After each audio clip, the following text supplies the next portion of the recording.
பற்கல்ல problem இருக்குது. இந்த பற்கள் ப்ராப்ளம்னால உடலில் வேறு தான் ப்ராப்ளம் வருமா டாக்டர், ஹார்ட்டை பாதிக்குமா டாக்டர் அப்படின்னு நிறைய பேருக்கு சந்தேகம் இருக்குது. இந்த மாதிரி பற்கள் ப்ராப்ளம்னால இந்த பற்களுக்கும் உடலுக்கும் என்ன கனெக்ஷன், வேறு தான் ப்ராப்ளம் வருமா அப்படின்னு இந்த வீடியோவில் பார்க்கலாம். வணக்கம், என் பேர் டாக்டர் அருண். பேர்ல்ஸ் பல் மருத்துவமனை, சென்னை ராஜா அண்ணாமலைபுரத்தில் 2001 நடத்திட்டு இருக்கோம். இந்த சேனல் நம்ம சப்ஸ்கிரைப் பண்ணலைன்னா பேர்ல்ஸ் இண்டஸ்ட்ரி சேனல் அவசியம் சப்ஸ்கிரைப் பண்ணுங்கள். நிறைய videos dental health, dental awareness சம்மந்தமாக செஞ்சுட்ருக்கோம்.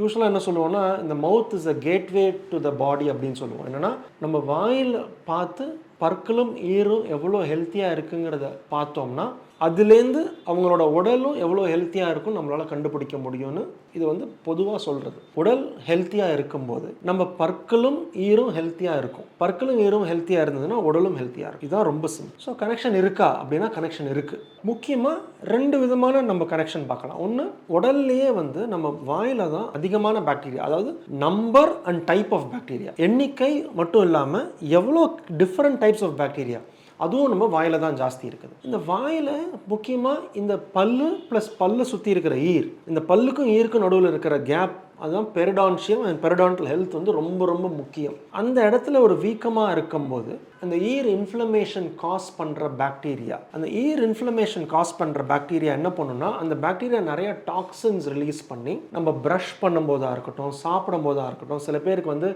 கை வச்சாலே, ஈரில் கை வச்சாலே ரத்தம் வரும். அப்படின்னா என்ன, நம்ம வாயில் பாக்டீரியா இருக்குது, இந்த பாக்டீரியாவோட எண்ணிக்கை அதிகமாகுது. இன்ஃபெக்ஷன் இருக்கும்போது வேறு விதமான டிஃப்ரெண்ட் டைப் ஆஃப் பாக்டீரியா வரும். அந்த different type of bacteria toxins, ஒரு பாய்சனஸ் சப்ஸ்டன்ஸ் ரிலீஸ் பண்ணும். இந்த ரிலீஸ் பண்ணும்போது நம்ம உணவு சாப்பிட்றோம், ப்ரஷ் பண்ணுறோம், ஈர்லேருந்து ரத்த கசிவு ஏற்படுது, ஈரில் வீக்கமாக இருக்குது. அப்படின்னா என்ன, அந்த ஈரில் உள்ள டிஃபென்ஸ் பேரியர் வந்து வீக்காக இருக்குது.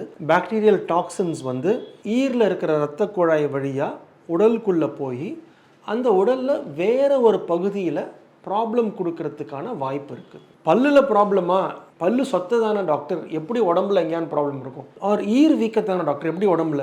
ஈரில் இருக்கிற பாக்டீரியா, இந்த பாக்டீரியா டாக்ஸின்ஸ் ரிலீஸ் பண்ணி ஈர் வீக்கமாக இருக்குது. அந்த வீக்கத்தினால அந்த டிஃபென்ஸ் பேரியர் குறைவாக இருக்கும். டிஃபென்ஸ் பேரியர் குறைவாக இருந்ததுன்னா இந்த டாக்ஸின்ஸ் வந்து ரத்தத்தில் ஓடி உள்ளுக்குள்ளே வேறு ப்ராப்ளம் கொடுக்கறதுக்கான வாய்ப்பு இருக்குது. ஸோ நிறைய ஸ்கின் டாக்டர் நீங்கள் பார்த்தீங்கன்னா என்ன பண்ணுவாங்க, ஒரு சொரியாசிஸ் ஒரு ஏதாவது ஒரு ஸ்கின் கண்டிஷன், ஒரு அலர்ஜி நிறையா இருக்கும்போது அவங்க டென்டல் டாக்டர்கிட்ட ரெஃபர் பண்ணுவாங்க.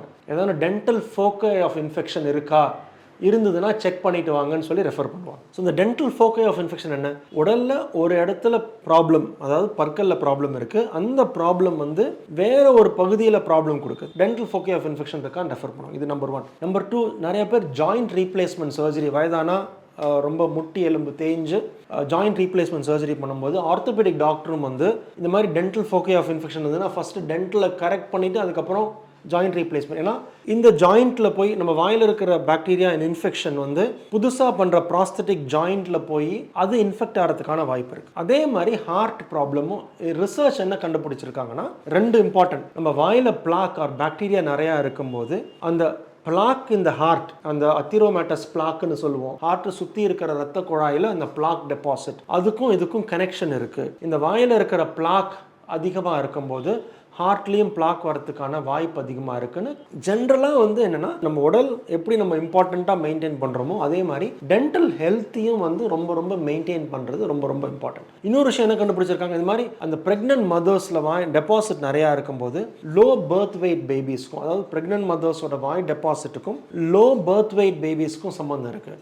இது மாதிரி ஹார்ட் கண்டிஷனுக்கும் சம்மந்தம். இதெல்லாமே ரிசர்ச்சில் வந்து எவிடன்ஸில் ப்ரூவ் ஆகிருக்கு. ஸோ இம்பார்ட்டன்ஸ் என்ன புரிஞ்சுக்கணும், ஃபோக்கல் இன்ஃபெக்ஷன் இருக்குது, வாயில் ஏதாவது ப்ராப்ளம் இருந்ததுன்னா அது வந்து உடலில் வேறு பகுதியில் வரதுக்கான வாய்ப்பு இருக்குது. ஜென்ரலாக நம்ம வாயும் உடலையும் நல்லா ஹெல்த்தியாக வச்சுக்கும் போது இது மாதிரி ப்ராப்ளத்தை அவாய்ட் பண்ணலாம். இந்த கொஸ்டினுக்கான ஆன்சர் கிடச்சிருக்கும்னு நினைக்கிறேன். வேறு ஏதாவது கொஸ்டின்ஸ் இருந்தால் கமெண்ட் செக்ஷனில் கமெண்ட் பண்ணுங்கள், வீடியோவை லைக் பண்ணுங்கள், சேனலை சப்ஸ்கிரைப் பண்ணுங்கள். அடுத்த வீடியோவில் சந்திக்கிற வரைக்கும் டாக்டர் அருண், பேர்ல்ஸ் பல் மருத்துவமனையிலேருந்து பேசுகிறேன். நன்றி, வணக்கம் அண்ட் தேங்க்யூ.